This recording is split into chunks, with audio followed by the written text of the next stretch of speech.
자, 우리 찾으셨으면 우리 함께 같이 하나님의 말씀 봉독합니다.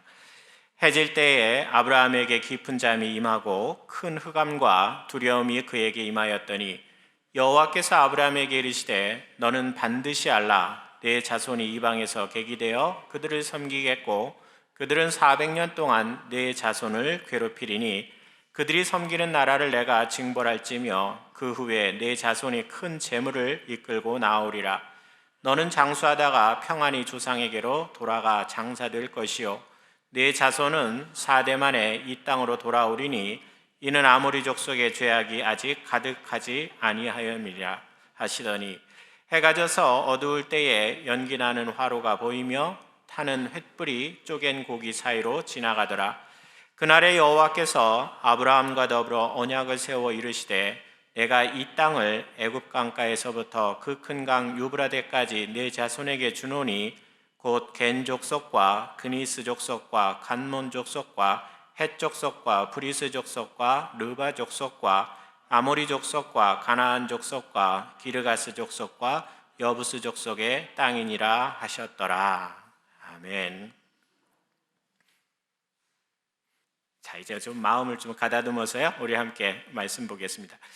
자, 오늘 창세기 15장은요, 문학적으로 봤을 때 아주 독특한 구조를 가지고 있습니다. 그래서 하나님과 아브라함이 마치 친구처럼 서로 이렇게 대화하는 형식으로 되어 있습니다. 그래서 하나님이 아브라함에게 묻기도 하고요, 또 반대도 또 아브라함이 하나님에게 묻기도 합니다. 그래서 서로의 질문에 대답하면서 또 질문하고 하는 이런 대화들이 계속해서 이어갑니다. 그래서 학자들은요, 이 구조를 문답이라고 합니다. 그래서 문답 형식, 한쪽에서 묻고 한쪽에서 대답하고 또 묻고 대답하는 이런 식의 구조다라고 이야기합니다. 예를 들어 한번 보십시오. 창세기 15장 1절에서 하나님은 환상 중에 아브라함에게 나타나십니다. 그리고 아브라함에게 두 가지를 말씀하십니다. 첫 번째는 아브라함아, 너 두려워하지 마, 이런 말씀이고요. 두 번째는 하나님이 아브라함에게 아주 큰 상급을 주시겠다라고 말씀하셨습니다. 그래서 하나님이 이러한 두 가지, 두려워하지 말고 내가 너에게 큰 상급을 줄게 라는 이러한 말씀을 하니까요, 아브라함이 궁금증이 생겼습니다. 도대체 하나님이 내게 어떤 상급을 주실까라는 이런 질문이 생깁니다. 그래서 2절에서 보면 아브라함은 하나님께서 도대체 상급으로 저에게 무엇을 주실 거예요? 라는 이런 질문을 합니다. 이번에는 아브라함의 질문에 하나님께서 또 대답을 하는데요, 그 내용이 4절에서부터 7절까지의 말씀에 있습니다. 그래서 4절에서 7절까지의 내용을 우리가 정리해보면 또 두 가지로 이야기할 수 있습니다. 하나는 많은 자손, 그리고 또 하나는 그들이 살아갈 땅입니다. 그래서 많은 자손과 그들이 살아갈 땅을 내가 너에게 상급으로 주겠다라고 했습니다. 그래서 우리가 모두가 잘 아는 것처럼 이 두 가지 약속은요, 하나님께서 아브라함을 부르실 때부터 지금까지 계속해서 반복하면서 들려주는 그런 말씀이었습니다. 자, 그러자 이번에는 아브라함이 땅 문제에 대해서 추가적인 질문을 합니다. 창세기 15장 8절 말씀에 보면 이렇습니다. 제가 한번 읽어드릴게요. 8절 말씀 들어보십시오. 그가 이르되 주 여호와여, 내가 이 땅을 소유로 받을 것을 무엇으로 알리이까? 하나님께서 이 땅을 내게 주신다라는 것을 내가 어떻게 할 수 있습니까? 라는 질문이죠. 다른 말로 표현하면 하나님, 당신이 상급으로 이 땅을 주신다고 하는데 그것을 내가 어떻게 알 수 있는지 증거를 이제 좀 보여주십시오. 매번 준다만 하지 말고 정말 내 손에 이게 들어올 수 있다라는 걸 좀 알려주십시오 라고 이렇게 질문을 합니다. 사랑하는 성도 여러분, 여기서 한번 잠시 상상을 한번 해보십시오. 아브라함은 왜 이런 질문을 했겠습니까? 아마도 아브라함은 속으로 이런 상상을 하고 있었을 것입니다. 하나님이 상급으로 땅을 주신다는데 도대체 이 이야기를 계속해서 반복해서 들었는데 언제쯤 이게 확실히 내 손에 들어올까? 이런 질문을 하지 않았겠습니까? 그래서 하나님께서 땅 문서라도 좀 이렇게 좀 만들어서 나한테 딱 들려주면서 이건 너의 땅이야 라고 하면 얼마나 좋겠어요.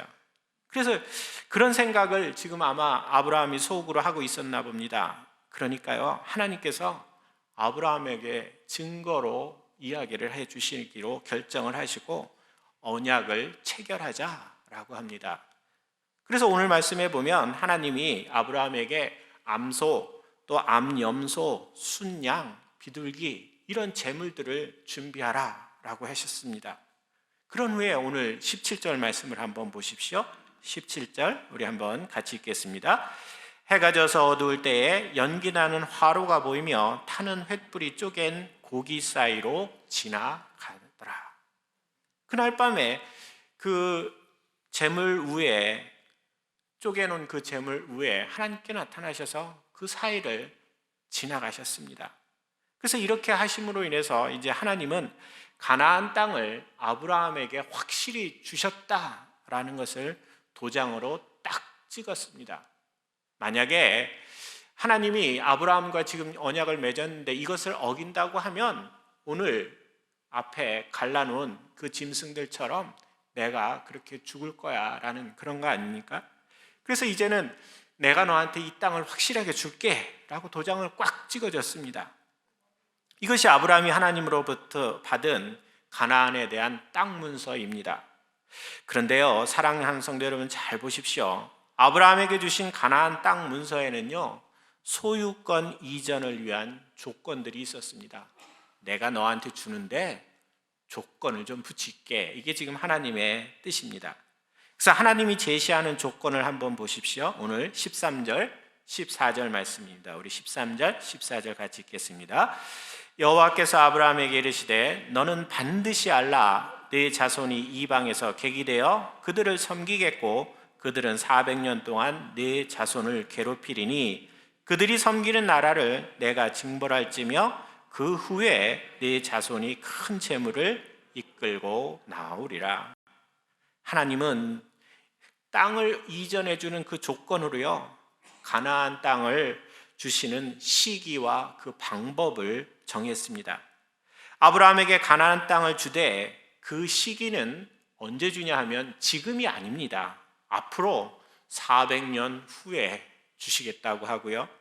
또 아브라함의 후손이 가나안 땅을 얻기 위해서는 세 가지 훈련을 통과하라라고 합니다. 13절 말씀에 있는 것처럼 첫 번째는 이방에서 객이 되어 살아가는 그런 훈련을 통과하고, 또 두 번째는 또 그들을 섬기는 훈련을 하고, 세 번째는 괴롭히는 훈련을 당하라라고 합니다. 아브라함의 후손들이 가나안 땅을 얻기 위해서는 애굽 땅에서 객이 되어 살아가는 그런 어려움을 겪어야 하고, 그 객이 되어 살아가는 그 삶도요, 하루 이틀이 아닙니다. 1년, 2년도 아니고요, 무려 400년이라는 아주 긴 시간을 그렇게 살라고 합니다. 그리고 애굽에 가서 편하게 살다 오라라고 하면 좋겠는데 그것도 아니고 그들한테 괴롭힘을 당할 거다라고 합니다. 또 400년 동안 종이 되어 애굽 사람들을 섬기면서 살면 하나님께서 애굽을 나올 때 아주 큰 재물을 갖고 그리고 가나안 땅에 들어갈 거야 라고 했습니다. 사랑하는 성도 여러분, 한번 잠시 생각해 보십시오. 아브라함의 마음에 어떤 생각이 들겠습니까? 도대체 이게 무슨 상급이야? 무슨 상급이 앞으로, 지금도 아니고 앞으로 400년 후에 줄 거고, 그 상급을 받기 위해서는 이방에 가서 객으로 살고 종으로 살고 또 괴롭힘도 당하는 이런 수많은 어려움을 견뎌라 라는 거 아닙니까? 그것을 다 통과하고 나면 하나님께서 내게 가나안 땅에 그 선물을 줄게 라고 하면 아브라함의 마음속에 도대체 이게 무슨 선물입니까? 라는 그런 마음이, 질문이 생기겠죠. 사랑하는 성도 여러분, 한번 잠시 생각해 보십시오. 하나님께서는 왜 이런 조건을 달았겠습니까? 하나님께서는 왜 아브라함의 자손이 이방에서 400년 동안 객이 되어서 사는 그런 삶을 살고 또 가나안 땅을 주기로 했다고 하면 지금 즉시 주는 것이 아니라 이러한 고된 삶을 지난 후에 주기로 하겠습니까? 오늘은요, 우리가 하나님께서 아브라함 후손에게 주시는 이러한 세 가지 훈련의 목적과 그 의미가 무엇인지를 우리가 좀 한번 생각해 보면 좋겠습니다. 그리고 이러한 훈련이 하나님을 믿고 살아가는 우리들에게 어떤 가치가 있는지도 우리가 함께 생각해 보면 좋겠습니다. 자, 우선 하나님이 요구하시는 세 가지 훈련의 그 항목을 한번 살펴보십시오. 아브라함의 자손들이 받아야 하는 그 첫 번째 항목은 이것입니다. 이방에서 객이 되는 훈련입니다. 이방에서 객이 되는 훈련. 여기에서 객이 된다라는 것은 낯선 곳에 가서 우리가 일시적으로 머무르는 것 말하지 않습니까? 그래서 방문자처럼 살아가는 것, 또는 손님과 같은 모습으로 살아가는 것, 또 그래서 언제든지 떠날 준비를 하고 사는 그런 사람처럼 살아가는 것, 이것이 지금 객이 되어 살아가는 겁니다. 하나님께서는 아브라함의 자손들에게 애굽으로 가라라고 합니다. 그런데 아브라함의 자손들이 갈 그 애굽은 영원히 살 그런 곳이 아니라 일시적으로 머물 곳입니다. 하나님께서 정해준 그 기간 동안만 그곳에 들어가서 살고 그 후에는 하나님께서 약속하신 그 가나안 땅에 가서 살 것이다 라고 합니다. 그래서 아브라함의 후손들은 이 애굽에 내려가면 삶의 태도가 완전히 바뀌어야 됩니다. 거기에서는 내가 영원히 살 것처럼 살면 절대로 안 됩니다. 하나님의 지시가 있으면 또 하나님이 가라고 하는 곳으로 언제든지 보따리 싸서 옮길 준비를 해야 하고요. 또 아브라함이 자신의 고향을 떠났던 것처럼 아브라함의 그 후손들도 결국 하나님이 정하신 그 400년이라는 시간 후에 그곳을 떠나서 새로운 가나안 땅으로 옮겨야 합니다. 이와 같이 이방 땅에 객이 되어서 살아간다는 것은 다른 뜻이 아닙니다. 하나님의 말씀에 따라 가는 것과 서는 것을 배우고 훈련하는 시간입니다. 그래서 우리 모두가 잘 아는 그런 찬양, 또 자주 부르는 찬양의 가사 중에 이런 거 있지 않습니까? 주님 말씀하시면 내가 나아가리다. 주님 뜻이 아니면 내가 멈춰 서리다. 그래서 나의 가고 서는 것 주님 뜻이오니 오 주님 나를 이끄소서. 뜻하신 그곳에 나 있기 원합니다라는 이런 고백이 절로 나올 수 있을 정도로 되는 것, 이게 지금 이방의 객이 되어서 살아가는 사람의 모습입니다. 그래서 하나님께서는 그 가나안의 아브라함의 후손들이 가나안에서 사는 것이 아니라 이 애굽의 땅에 가서 400년 동안 살면서 하나님께서 가라 하면 보따리 싸서 가고, 하나님께서 거기 멈춰라고 하면 거기에서 멈춰서 살 수 있는, 그래서 하나님의 뜻대로 하나님께서 지시하는 대로 움직이면서 살아가는 그런 이스라엘 백성들이 되기를 꿈꾸시면서 지금 보내는 것, 이것이 첫 번째 목적 아닙니까? 자, 그리고 아브라함의 자손들이 받아야 하는 두 번째 훈련도 있습니다. 그것은 섬기는 훈련입니다. 섬기는 훈련. 남을 섬긴다라고 하면 어떻습니까? 내가 다른 사람의 종이 된다라는 것과 같은 의미입니다. 종이라는 개념 한번 생각해 보십시오. 여러분이 종이야 라고 하면 어떻습니까? 느낌이 뭔가 답답하고 좀 우울하고 숨 막히는 그런 상황 아닙니까? 종은요, 주인이 시키는 대로 하는 사람입니다. 종은 자신의 판단에 따라 사는 사람이 아닙니다. 종은 하기 싫다고 거부할 수 있는 권리도 없습니다. 종은 온전히 주인의 뜻에 따라 움직이며 살아가는 사람입니다. 이와 같이 종살이를 아브라함의 자손들은 애굽에서 400년 동안을 해야 했습니다.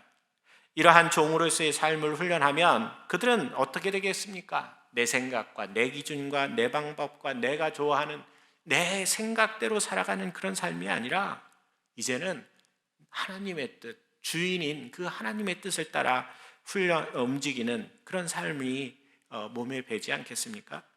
그래서 이스라엘 지금 아브라함의 그 후손들에게 애굽에 가서 섬기는 그 삶을 살라라는 것은 결국은 그 자신의 체질들이 이제 자기가 주인이 되어서 살아가는 그런 삶의 모습이 아니라 하나님의 종이 되어서 살아가는 것을 훈련하고 익히라는 그런 의미였습니다. 그래서 섬김의 훈련의 최종적인 목적은 결국은 뭡니까? 온 마음과 정성과 뜻을 다해서 하나님을 주인으로 섬기고 살아가는 것 아니겠어요? 아브라함의 자손들이 또 받아야 하는 그 세 번째 훈련이 또 있습니다. 이번에는 괴롭힘을 당하는 훈련입니다. 괴롭힘을 당하는 것. 여러분들, 괴롭힘을 당하는 것을 훈련이다 라고 하면 우리의 마음속에 이런 생각이 들 겁니다. 그게 무슨 훈련이야? 그거는 훈련이 아니라, 괴롭히는 거는 훈련이 아니다 라고 할 수 있겠죠.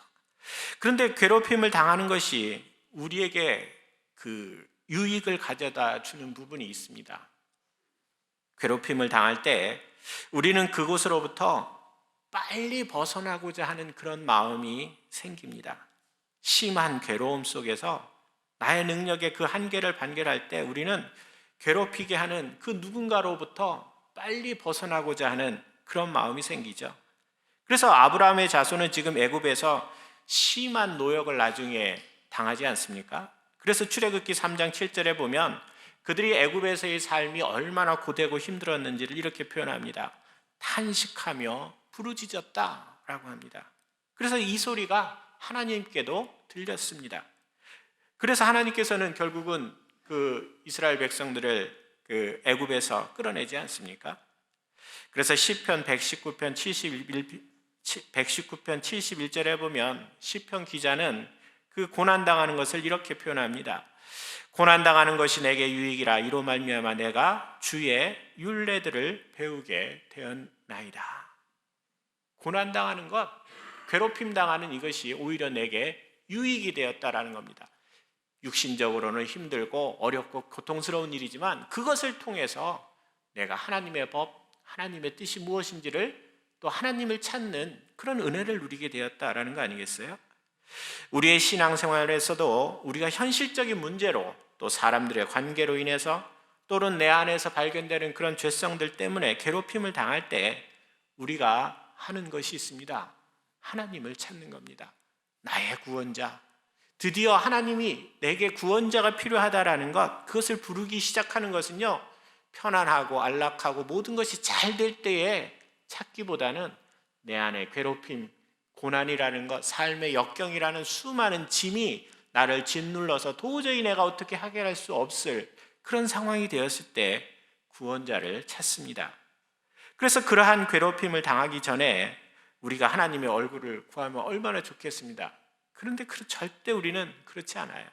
그래서 수많은 역경과 고난, 그것을 통해서 오히려 하나님을 찾는 그런 기회가 되기 때문에 우리에게 고난도 유익이 될 수 있는 그런 점이 있습니다. 사랑하는 성도 여러분, 잘 보십시오. 지금까지 말씀드린 것처럼 이방에서 객이되고 또 종으로 섬기고 또 괴롭힘을 당하는 그 훈련을 통해서 하나님이 달성하고자 하는 궁극적인 목표는 한 가지였습니다. 그것은 준비시키는 것입니다. 준비시키는 것. 이 훈련의 목적은 하나님께서 주실 그 상급을 아브라함과 아브라함의 그 후손들이 받아 누릴 수 있도록 그들을 매일매일 성장시키고 성숙시키는 데 있었습니다.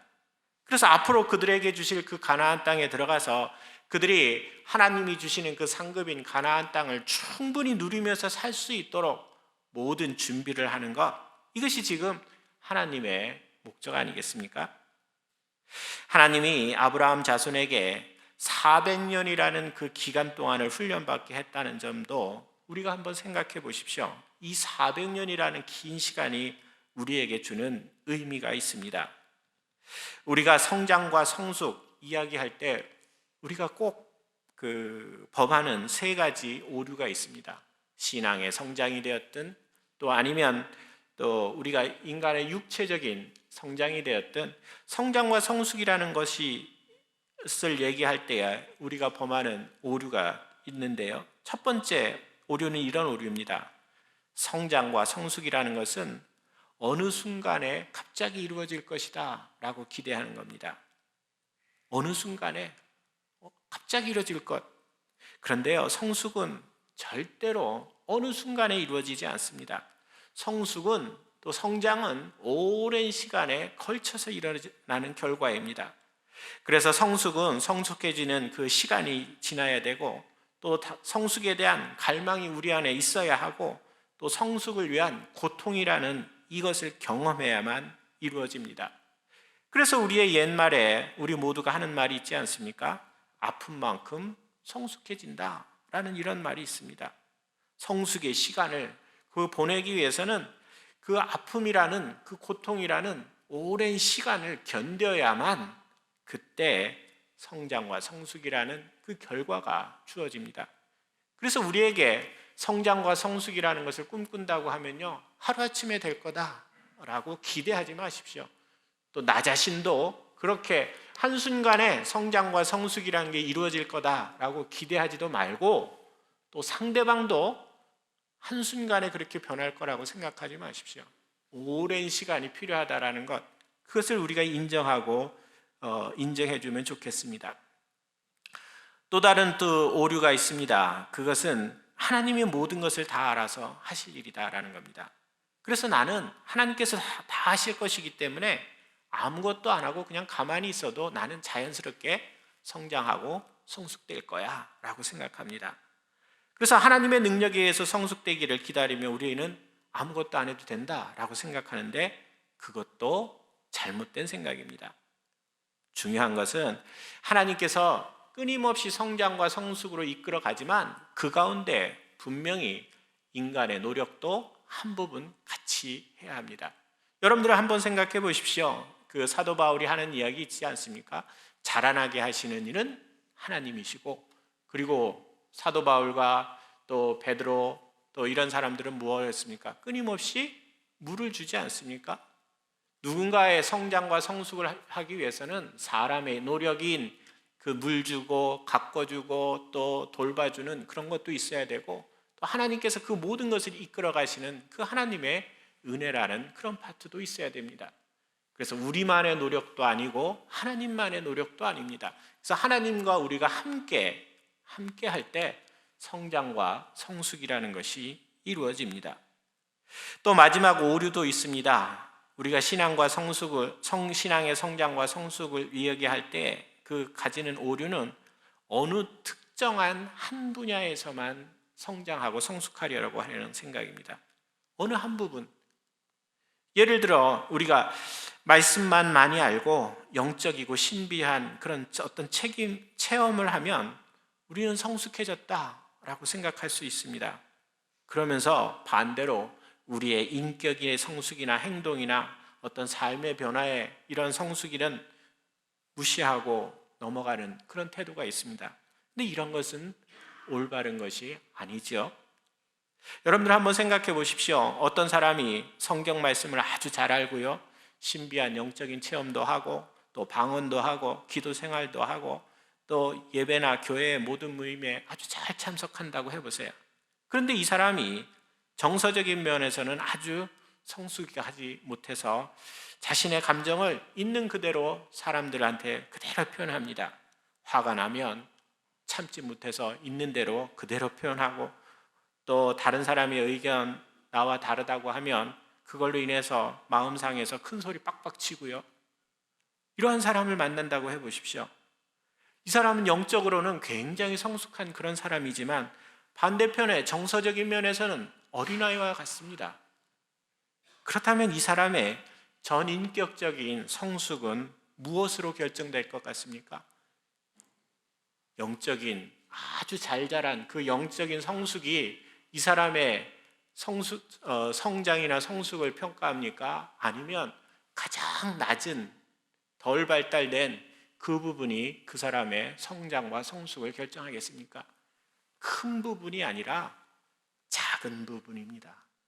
이 사람의 성장과 성숙은요, 아무리 영적으로 성장하고 성숙이 이만큼 됐다고 해도 인격적으로 이렇게 되면 그 사람은 어른이 아니라 아이와 같은 그런 사람입니다.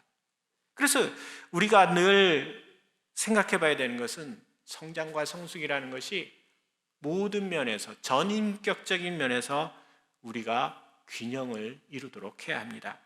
그래서 하나님의 말씀도 알고 또 신앙적으로 또 영적으로 성장 성숙하는 것도 중요하고, 또 우리가 인간적으로 살아가는 관계적인 면이나 정서적인 면이나 이러한 모든 면에서의 성장과 성숙도 함께 이루어져야 된다라는 겁니다. 그래서 성장과 성숙하면 어느 한순간에 절대로 이루어지는 일이 아닙니다. 그리고 또 성장과 성숙이라는 것은 어느 한 파트만 돼서도 안 되고요. 또 성장과 성숙이라는 것은 또 어떻습니까? 그 하나님이 다 알아서 하는 것도 아니고 우리와 하나님이 함께 해야만 이루어지는 결과다라는 것을 우리가 좀 기억하면 좋겠습니다. 그래서 400년이라는 이 긴 시간 동안에 결국은 그 아브라함의 자손들이 애굽 땅에서 그 세 가지 훈련을 통해서 이루어가야 될 목표점입니다. 자, 마지막으로 성장과 성숙을 위한 훈련 과정에서 우리가 꼭 기억해야 할 부분이 하나 더 있습니다. 그것은 우리를 훈련하기 위해서 하나님께서는 주변의 사람들과 환경을 사용하신다라는 겁니다. 아브라함의 자손들을 위해서는 오늘 애굽을 사용하지 않았습니까? 그렇다면 우리의 신앙과 신앙 훈련을 위해서 하나님께서는 누구를 또 어떤 것을 사용하고 있겠습니까? 지금 우리가 살아가고 있는, 우리가 함께하고 있는 이 교회 공동체를 하나님께서 사용하시죠. 또 집안에 가면 배우자를, 또 가족을, 또 형제를, 또 직장에 가면 사업장에 오고 가는 손님과 또 거래처들을, 이런 분들을 서로 하나님께서는 사용하셔서 나의 성장과 성숙을 돕도록 합니다. 우리 주변의 환경과 사람들을 통해서 우리가 성장하고 훈련받고 있다고 하면요, 애굽 사람들처럼 구는 다른 사람들, 우리가 한번 잘 생각해 보십시오. 그 사람들을 어떻게 대해야 좋을 것 같습니까? 저 사람이 나를 괴롭게 하고 힘들게 하는 것이요, 단지 나를 괴롭고 힘들게만 하는 것이 아니라 그것으로 인해서 내가 인격적으로 성장할 수 있고 나의 믿음이 성장할 수 있고 또 하나님에 대한 믿음이 더 깊어질 수 있다고 하면요, 오히려 괴롭힘이, 또 나를 괴롭히는 그 사람이 감사하게 여겨질 수도 있습니다. 그래서 누군가가 나를 괴롭히고 힘들게 한다면요, 그것을 원망이나 불평이나 이런 것으로 대하기보다는 오히려 그 상황 속에서 내가 지금 어떻게 자라가고 있는가라는 것을 한번 발견해 보십시오. 그러면은 그 모든 상황이 지금 하나님께서 우리를 이끌어가고 계시는 것이다 라는 것을 우리가 또 새롭게 발견할 수 있습니다. 제가 자주 드리는 말씀 중에 리더십의 전문가인 존 맥스웰의 그 책에 대해서 여러 번 제가 말씀드렸는데요, 존 맥스웰이 쓴 책 중에 어떻게 배울까라는 이런 책이 있습니다.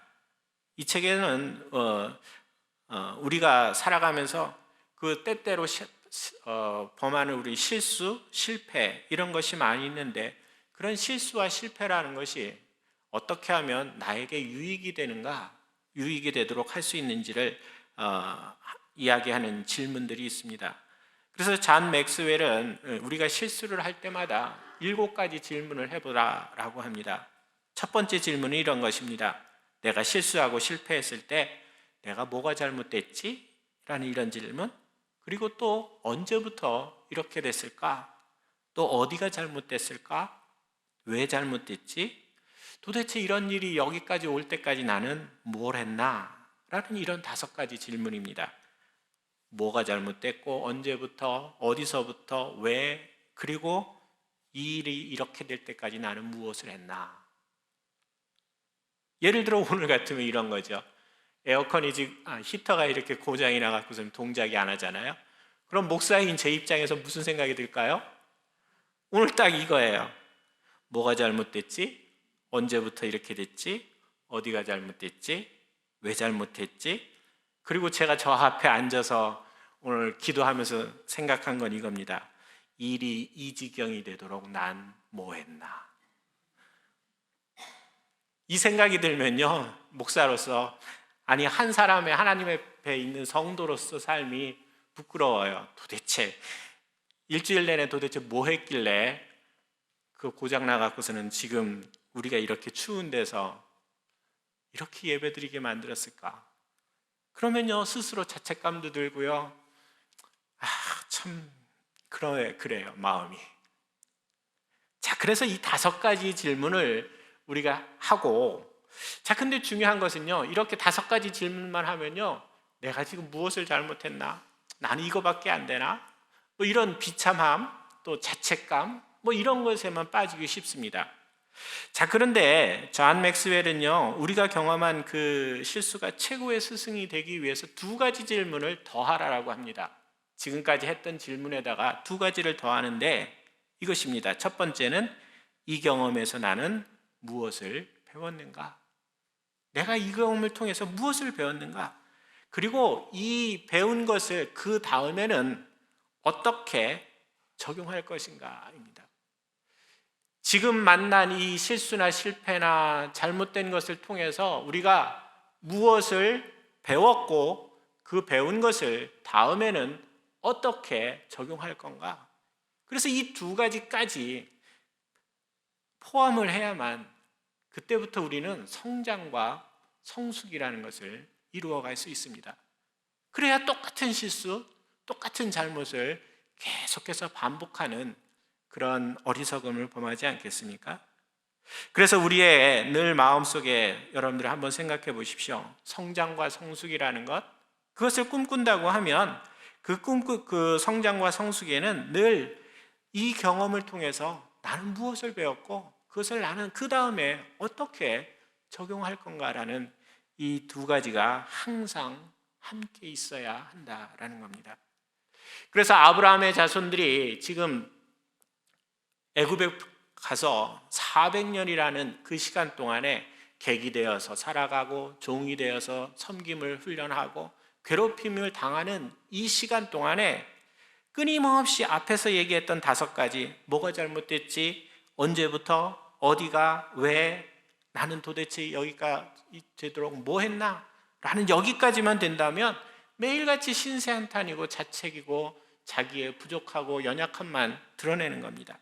그런데 거기에다가 내가 이 경험을 통해서 무엇을 배웠고 그것을 어떻게 다음에 적용할 거냐라고 바꾸어가면 그 400년의 시간에 아브라함의 자손들은 끊임없이 매일매일 새로운 사람으로 변화되어 갈 겁니다. 사랑하는 성도 여러분, 우리 모두도 하나님께서 약속하신 상급이 있습니다. 아브라함에게 주셨던 그 가나안 땅 문서를 그 아브라함의 자손들, 그 당시에들만 받은 게 아니라 우리에게도 주셨습니다. 그런데 하나님께서 우리에게 주신 그 가나안 땅 문서를 잘 보십시오. 그 문서에 무엇이라고 쓰여 있습니까? 지금 당장 가나안 땅을 너에게 주겠다라는 그것이 아니잖아요. 아브라함에게 말씀하셨던 것처럼 조건이 붙어 있습니다. 지금이 아니라 하나님이 정하신 때, 하나님이 정하신 때라고 명시가 되어 있고, 아브라함에게 말씀하셨던 것처럼 그 3가지 훈련을 잘 받아서 준비된 사람으로 매일매일 성장하고 성숙되어라 말씀하십니다. 사랑하는 성도 여러분, 잘 기억하십시오. 우리 모두는 예수를 믿어서 아브라함의 자손이 되었습니다. 그리고 우리 모두는 하나님께서 약속하신 그 상급을 받기 위해 지금도 계속해서 준비하고 있습니다. 오늘 말씀에서 하나님이 말씀하신 것처럼 우리는 때때로 이방의 객이 되는 그 훈련을 받기도 하고, 또 우리의 섬김의 그런 훈련도 받기도 하고, 또 나의 모난 부분이 고쳐지기 위해서 때로는 괴롭힘을 당하는 그런 훈련을 받기도 합니다. 그러나 담대하십시오. 그 어느 과정이라도 하나님께서 우리가 가는 이 훈련의 과정에 늘 하나님은 함께 하시며 우리를 돕고 있습니다. 그래서 우리에게 승리의 그 약속을 주시는 그날까지 하나님께서는 끊임없이 우리와 함께 하시며 우리의 긴 여정을 인도해 가실 것입니다. 그래서 지금보다는 내일보다는 모레가 매일매일 하나님의 말씀 가운데 더 성장하고 성숙된 그런 성도로서 거듭나는 저희들이 되면 좋겠습니다. 그래서 우리의 먼 훗날에 하나님께서 봤을 때, 야, 너 정말 멋있다, 최고야, 정말 내가 기대했던 그런 성도의 모습을 갖고 있구나 라고 해서 하나님께서 우리를 칭찬하고 또 우리를 기쁨으로 맞아줄 수 있기를 바랍니다. 우리 함께 같이 기도드리겠습니다. 오늘 말씀